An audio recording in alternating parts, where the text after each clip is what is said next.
Assalamualaikum warahmatullahi wabarakatuh. Bismillahirrahmanirrahim.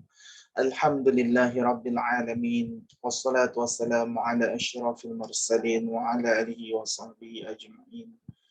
Rabbi shrah li sadri wa yassir li amri wahlul 'uqdatam min lisani yafqahu qawli. Alhamdulillah, hari ini kita bertemu di dalam pelajaran pendidikan Al-Quran. Di dalam pelajaran 4, tafsir ayat 68 hingga 69 surah An-Nahl.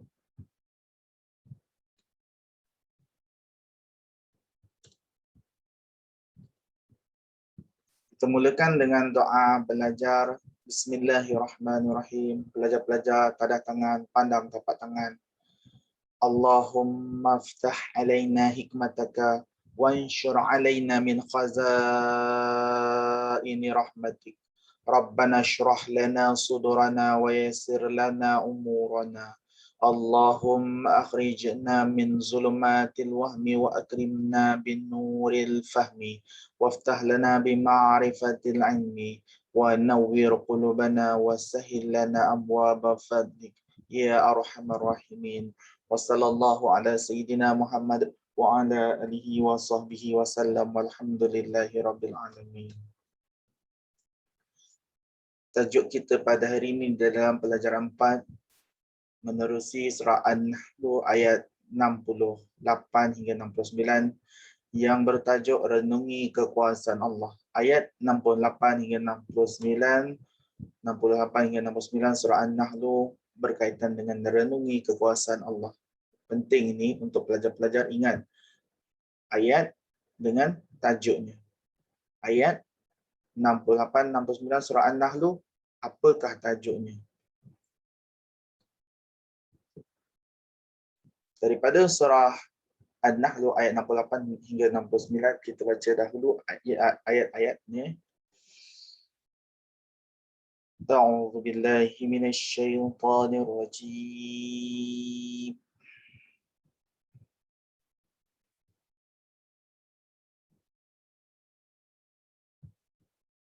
Bismillahirrahmanirrahim. Wa auha rabbuka ilan nahli anittakhidhi minal jibali buyuta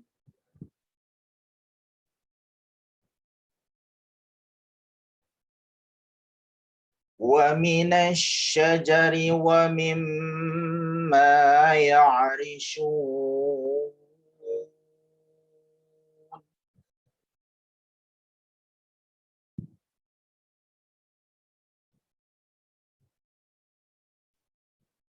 thumma kuli min kulli thamarati fasluki subula rabbiki zulula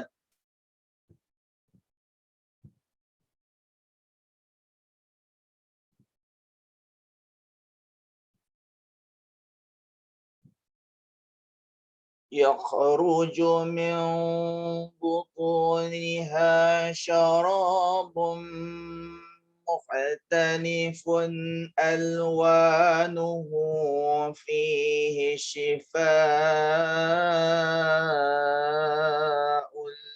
linnas.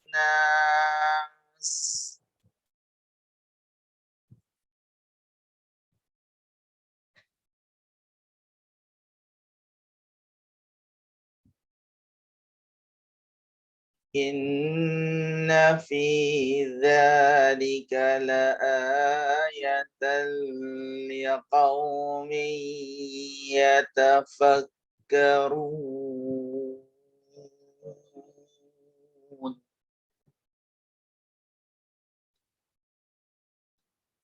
Renungi kekuasaan Allah.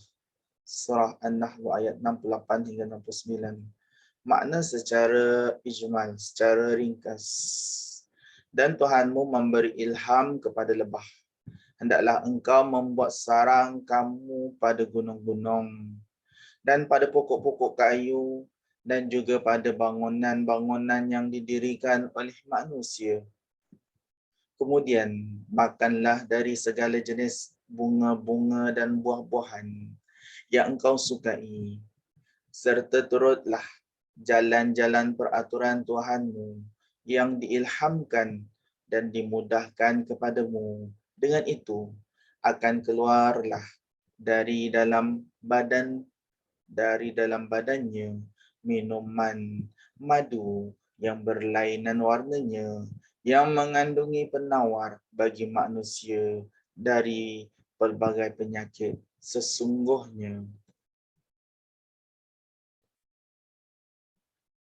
Sesungguhnya pada yang demikian itu ada tanda ini yang membuktikan kemurahan Allah bagi orang-orang yang mahu berfikir.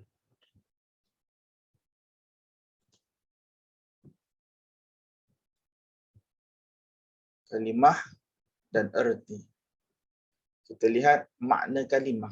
Kalimah dan erti. Kita lihat makna kalimah. Wa auha, dan memberi ilham. Rabbuka, Tuhanmu, ilan naqli, kepada lebah.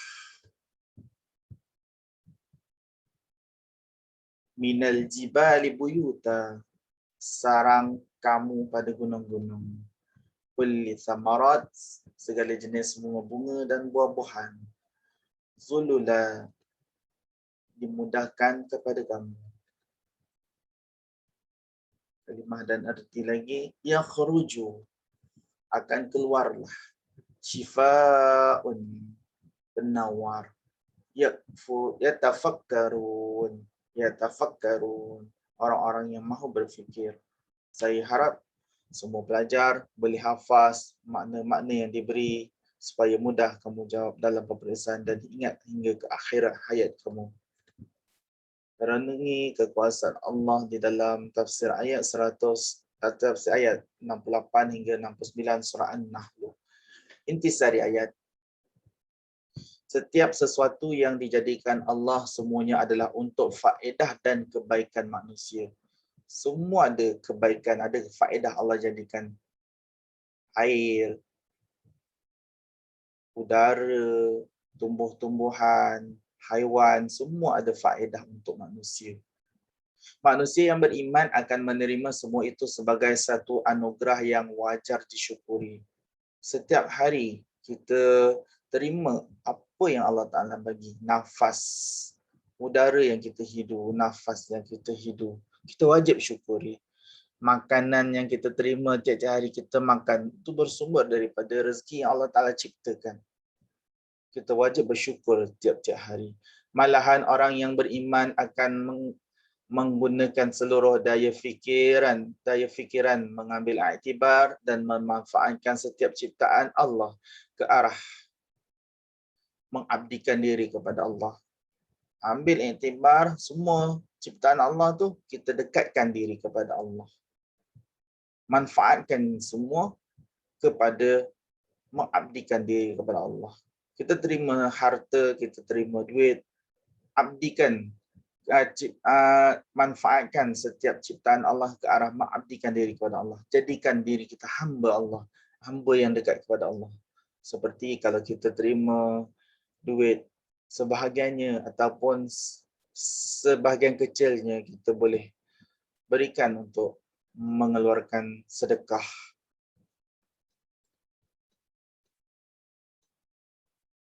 Di antara ciptaan Allah yang ada keistimewaan tersendiri ialah lebah. Allah ceritakan di dalam ayat ini, ayat 68 hingga 69 surah An-Nahl, nama pun surah lebah. Okey, Allah ceritakan tentang lebah. Dia termasuk dalam kelompok serangga. Ini dari segi sains dah disebut kelompok serangga. Walaupun kecil tetapi ia telah terbukti dapat memberi sumbangan yang besar kepada kehidupan manusia. Sumbangan dia bagi penawar kepada manusia yang sakit. Lebah mengeluarkan madu. Madu itu sebagai penawar. A'udzubillahi minasyaitonirrajim. Masih di dalam ayat 68 surah An-Nahl. Wa auha rabbuka ilan nahl. Dan Tuhanmu telah memberi ilham kepada lebah. Allah Ta'ala beri ilham kepada lebah. Ada tujuannya. Allah Ta'ala beri ilham kepada lebah. Allah suruh buat sarang di tempat-tempat yang manusia tidak boleh capai. Sukar untuk mencapainya dan terselamat daripada pencemaran.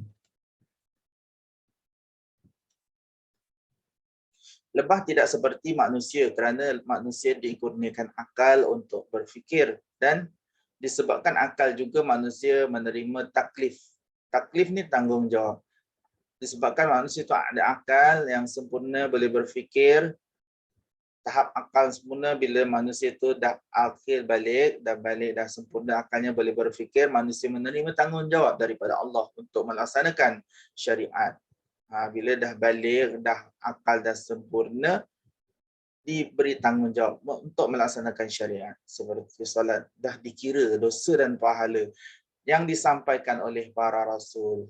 Kesannya, di akhirat nanti manusia akan menerima balasan. Bila dah diterima taklif, dah akil balik, dah terima taklif, kesannya dekat akhirat nanti dah dikira. Bila dia dah balik, solat dia dah kira dosa dan pahala. Tak solat, berdosa. Kalau solat, barulah dapat pahala. Dia melaksanakan yang wajib. Di akhirat nanti, manusia akan menerima balasan daripada Allah terhadap apa yang dilakukan sepanjang kehidupannya, iaitu selepas menerima taklif. Jika baik, balasan yang menanti adalah syurga. Jika jahat, balasan yang menanti adalah neraka. Keadaan tersebut tidak berlaku pada lebah dan semua haiwan.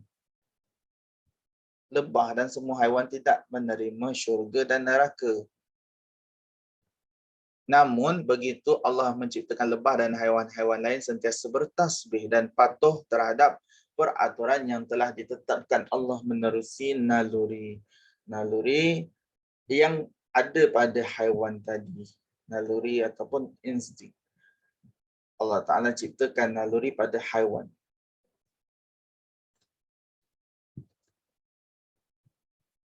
Firman Allah Ta'ala di dalam surah Al-Hadid ayat 1. Ini kita ambil dalam surah yang lain. Bismillahirrahmanirrahim. Subhanallahi ma fis samawati wal ardh. Ada lagi sambungan ayat. Telah bertasbih kepada Allah apa yang ada di langit dan di bumi. Apa jua makhluk Allah Ta'ala ceritakan yang ada di langit dan di bumi, walaupun dia berbentuk batu, mereka bertasbih kepada Allah.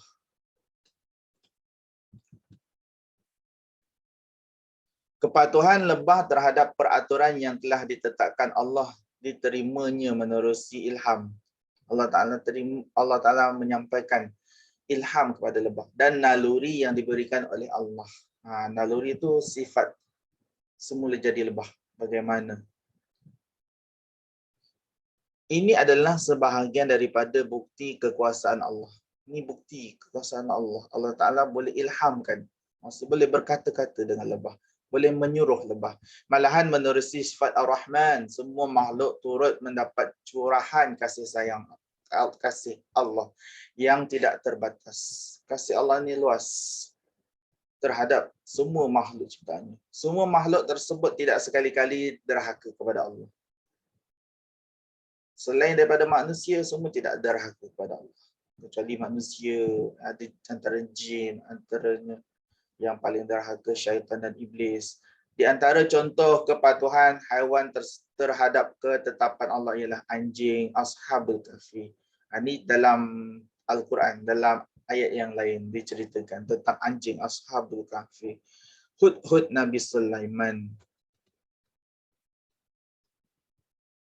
Hud Nabi Sulaiman, unta Nabi Saleh, semut Nabi Sulaiman dan labah-labah yang menutupi pintu gua Sur semasa hijrah Nabi Muhammad sallallahu alaihi wasallam. Ini haiwan-haiwan yang dapat ilham daripada Allah Taala supaya melakukan apa yang Allah Taala perintahkan. Bagi orang yang celik akal akan melihat semua itu sebagai pengajaran untuk direnungi. Semua itu pengajaran sebab haiwan-haiwan ini mendengar kata Allah. Haiwan ini tidak dengar kata kita, haiwan mendengar kata Allah. Haiwan tetap mematuhi perintah Allah.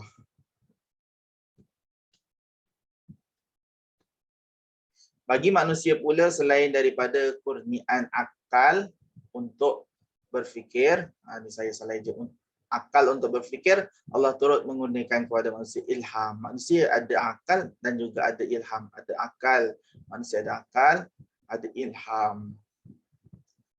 Ilham seperti firasat, naluri.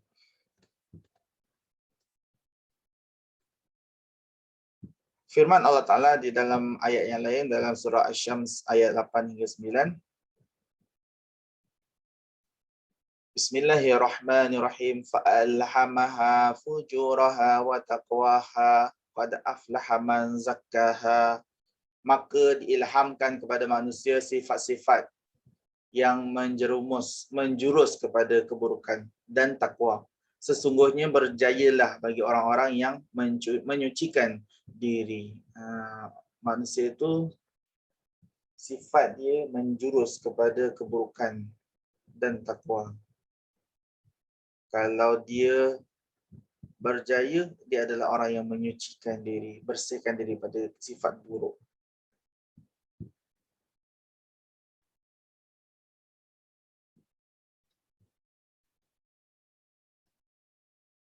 Menerusi ilham. Menerusi ilham, manusia dibekalkan oleh Allah dengan kebolehan memilih, iaitu memilih di antara dua perkara sama ada baik atau buruk. Orang yang beriman, pilihan mereka adalah sesuatu yang baik kerana kebaikan digambarkan dan dikehendaki oleh semua manusia. Manakala sesuatu yang buruk dan keji hanya menjadi pilihan bagi mereka yang tidak beriman, yang menyalahgunakan nikmat yang diberikan oleh Allah. Situasi ini tidak berlaku kepada lebah. Lebah tidak ada yang tidak beriman. Lebah semua mendengar kata Allah. Manusia ni lain. Manusia ada yang beriman, ada yang tidak beriman. Terbahagi pada dua. Allah Ta'ala telah ciptakan manusia itu ada yang beriman dan tidak beriman. Beriman dan tidak beriman adalah pilihan manusia sendiri.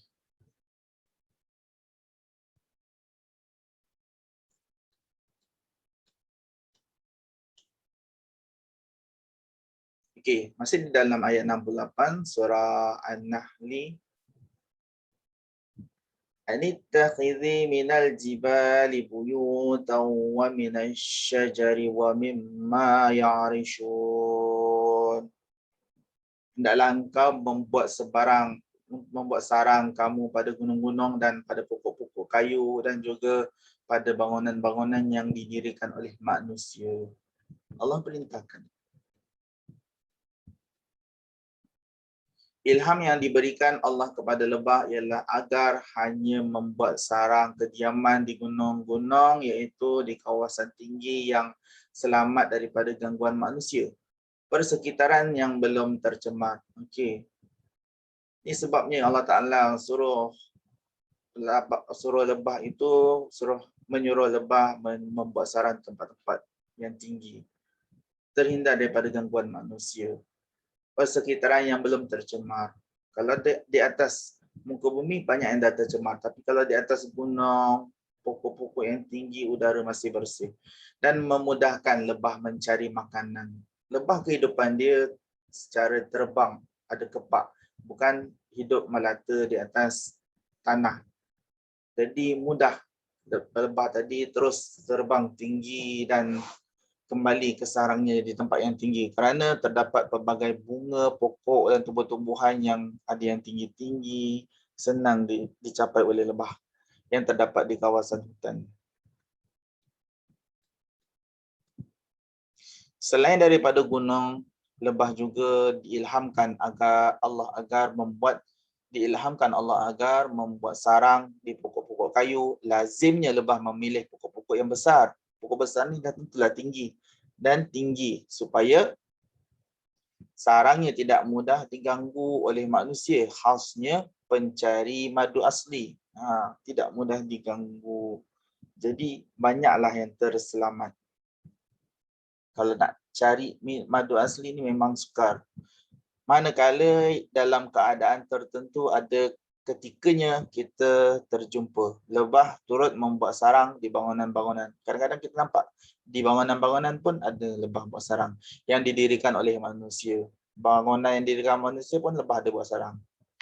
Kesemua itu ditentukan atas perintah yang diarahkan oleh Ratu Lebah yang mengetahui yang mengetuai kepimpinan kelompoknya menerusi ilham yang diberikan oleh Allah. Menyedari bahawa lebah boleh menyumbang ke arah kebaikan manusia sedar dan kesejahteraan manusia kepada kehidupan manusia. Kini terdapat pengusaha-pengusaha menternak lebah. Ada usaha untuk menternak lebah. Tak kiralah bangsa apa, mereka tahu kebaikan lebah, mereka menternak lebah bagi memudahkan manusia mendapatkan madunya. Lebah-lebah tersebut diletakkan dalam sarangnya yang khas dan dipelihara dengan cara yang sistematik bagi membolehkannya menghasilkan madu yang baik untuk dipasarkan. Okey, ini usaha manusia yang berfikir. Kalau manusia yang berfikir itu orang Islam, orang yang beriman, maka banyaklah kebaikan yang didapat. Kalau manusia yang berfikir itu ke arah ini tapi mereka tidak beriman, maka mereka hanya dapat nikmat madunya sahaja, tidak mendapat pahala daripada Allah. Okey, alhamdulillah. Doa selepas belajar. Bismillahirrahmanirrahim. Pelajar-pelajar tak ada tangan, pandang tapak tangan. Rabbana la tuzigh qulubana ba'da iz hadaitana wa hab lana min ladunka rahmah innaka antal wahhab ya fattah ya alim iftah qulubana futuhal arifin. Allahumma inna nastaudi'uka ma 'allamtana wa faradduhu ilaina inda hajatina ilaihi wa la tunsinahu ya rabbal alamin. Allahumma salli salatan kamilatan wa sallim salaman tamman ala sayyidina Muhammadin alladhi tanhalu bihi al-uqadu wa tanfariju bihi al-qurabu wa tuqada bihi al-hawaiju wa tunalu bihi al-rawaibu وحسن الخواتيم ويستسقى الغمام بوجهه الكريم وعلى آله وصحبه في كل لمحة ونفس بعدد كل معلوم لك وصلى الله على سيدنا محمد وعلى آله وصحبه وسلم walhamdulillahi rabbil alamin. Sekian, terima kasih. Assalamualaikum warahmatullahi wabarakatuh. Ini adalah soalan online untuk belajar-belajar. Seorang hanya jawab satu saja dan beri jawapan pada saya. Assalamualaikum warahmatullahi wabarakatuh.